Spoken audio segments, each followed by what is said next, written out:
మాచర్ల మాజీ ఎమ్మెల్యే పిన్నెల్లి రామకృష్ణారెడ్డి సంచలన ఆరోపణలు చేశారు. చంద్రబాబు కనుసన్నల్లో తెలంగాణ ప్రభుత్వం నడుస్తోందని ఆరోపించారు. మాజీ ఎమ్మెల్యే బొల్లా బ్రహ్మనాయుడుపై కావాలని కుట్ర పన్నారని, ఇదంతా కూటమి ప్రభుత్వం చేస్తున్న కుట్రేనని ఆరోపించారు పిన్నెల్లి. చంద్రబాబు 2 ఏళ్ల పాలనలో చేసిందేమీ లేదని, అందుకే డైవర్షన్ పాలిటిక్స్ చేస్తున్నారని పిన్నెల్లి విమర్శించారు. పల్నాడు జిల్లాలో ఎన్ని వ్యాపారాలు చేసినా బ్రహ్మనాయుడుపై ఎలాంటి మచ్చ లేదని, అందుకే ఏపీలో బ్రహ్మనాయుడిని అరెస్ట్ చేస్తే ప్రజలు నమ్మరు అనే ఉద్దేశంతోనే తెలంగాణ ప్రభుత్వంతో కుమ్మక్కై అరెస్టు చేయించారని వైసీపీ మాజీ ఎమ్మెల్యే ఆరోపించారు.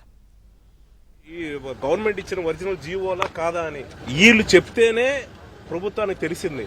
వాళ్ళు ఎంక్వైరీ చేసి చివరికి ఎవరైతే కంప్లైంట్ ఇచ్చారో వాళ్ళ మీదనే ఈరోజు కేసు పెట్టేసేసి ఈరోజు రాజకీయంగా బ్రహ్మనాయుడు గారిని ఇరికించేసి కొంతమంది సునకాందం పొందుతున్నారు. ఎంత దౌర్భాగ్యం అంటే ఈరోజు బ్రహ్మనాయుడు కోసం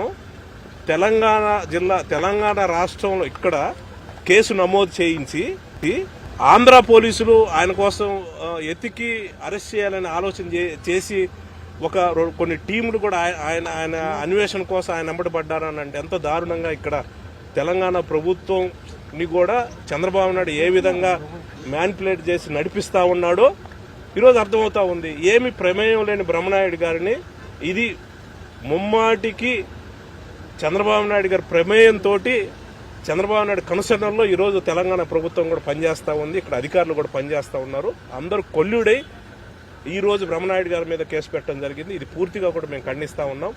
అన్యాయంగా అక్రమంగా రాజకీయ కుట్రతోటి కొంతమంది అరెస్ట్ చేయించి జైలుకు పంపించి సునకానందం పొందాలని ఆలోచన చేస్తూ ఉన్నారు. ఇది ముమ్మాటికి కూటమి ప్రభుత్వానికి ఇక్కడ ఇన్ఫ్లుయెన్స్ చేసి తెలంగాణ ప్రభుత్వాన్ని ఇన్ఫ్లుయెన్స్ చేసి ఇక్కడ పోలీసులు ఇన్ఫ్లుయెన్స్ చేసి కావాలని అక్రమ కేసు పెట్టి అరెస్ట్ చేశారు. ఇది ఖచ్చితంగా న్యాయపరం.